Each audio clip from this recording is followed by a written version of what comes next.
اللہ تعالیٰ نے ان لوگوں کو اپنا محبوب قرار دیا ہے جو طہارت اور پاکیزگی کا پورا اہتمام کرتے ہیں۔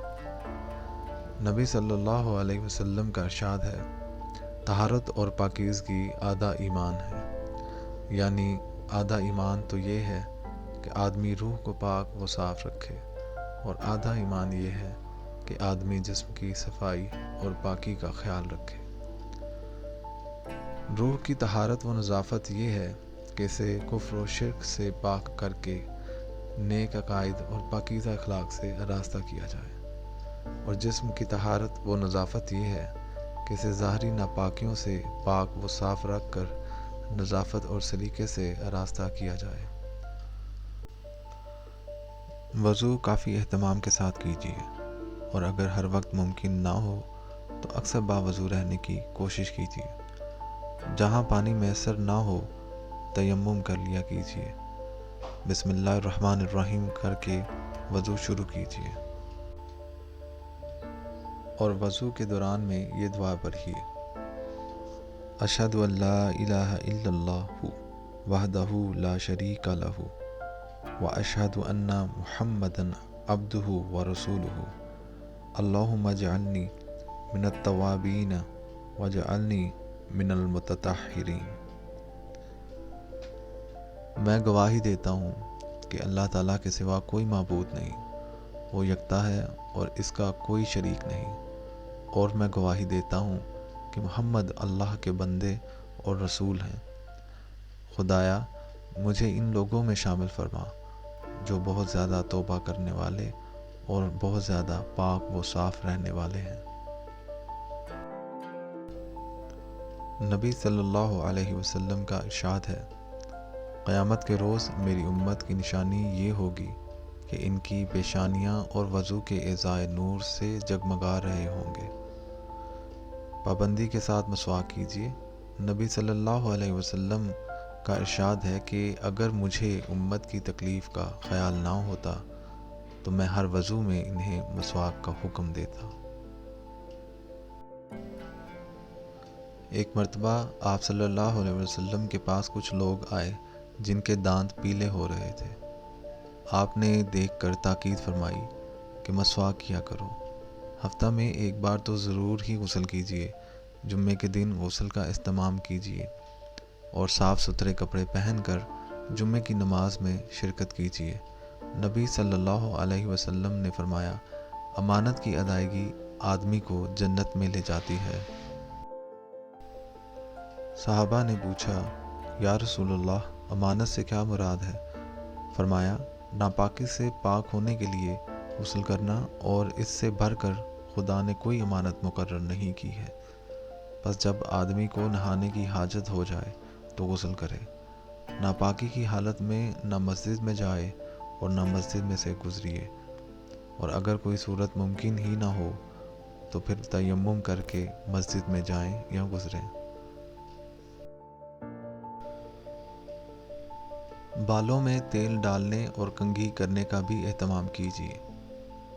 داڑھی کے بڑے ہوئے بے ڈھنگے بالوں کو کینچی سے درست کر لیجیے۔ آنکھوں میں سرما بھی لگائیں۔ ناخن تراشنے اور صاف رکھنے کا بھی اہتمام کیجیے۔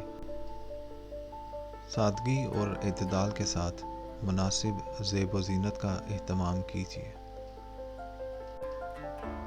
چھینکتے وقت منہ پر رومال رکھ لیجیے تاکہ کسی پر چھینٹ نہ پڑے۔ چھینکنے کے بعد الحمدللہ، اللہ تعالیٰ کا شکر ہے کہیے۔ سننے والا یرحمک اللہ، اللہ تعالیٰ آپ پر رحم فرمائے کہے،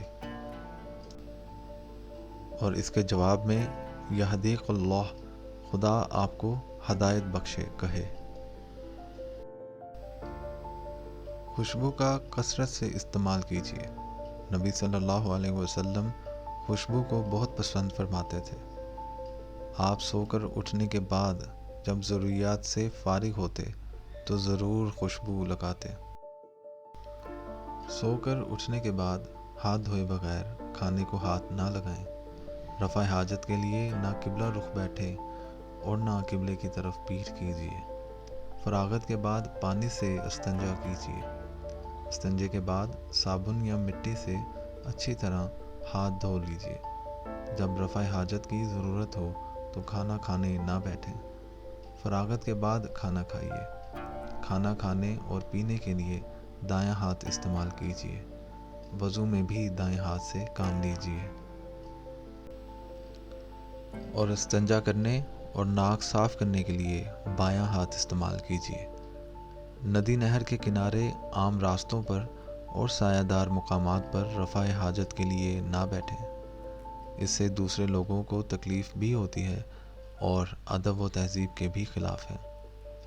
جب غسل خانہ جانا ہو تو جوتا پہن کر اور سر کو ڈھانپ کر جائیں، اور جاتے وقت یہ دعا پڑھیں: اللہم انی اعوذ بک من الخبث والخبائث۔ خدایا تیری پناہ چاہتا ہوں شیطانوں سے، ان شیطانوں سے جو مذکر ہیں اور جو مؤنث ہیں۔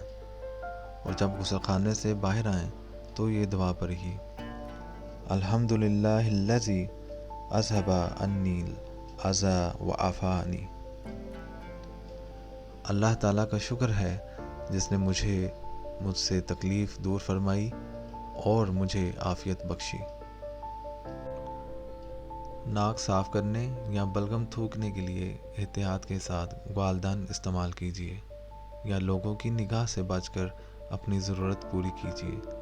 بار بار ناک میں انگلی ڈالنے اور ناک کی گندگی نکالنے سے پرہیز کیجیے۔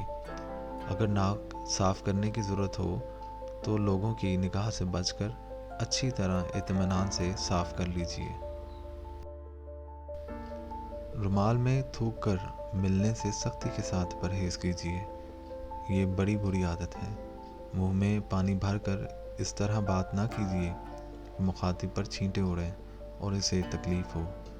اسی طرح اگر تمباکو اور پان کثرت سے کھاتے ہوں تو منہ صاف رکھنے کا بھی انتہائی اہتمام کیجیے، اور اس کا بھی لحاظ رکھیے کہ بات کرتے وقت اپنا منہ مخاطب کے قریب نہ لے کر جائیں۔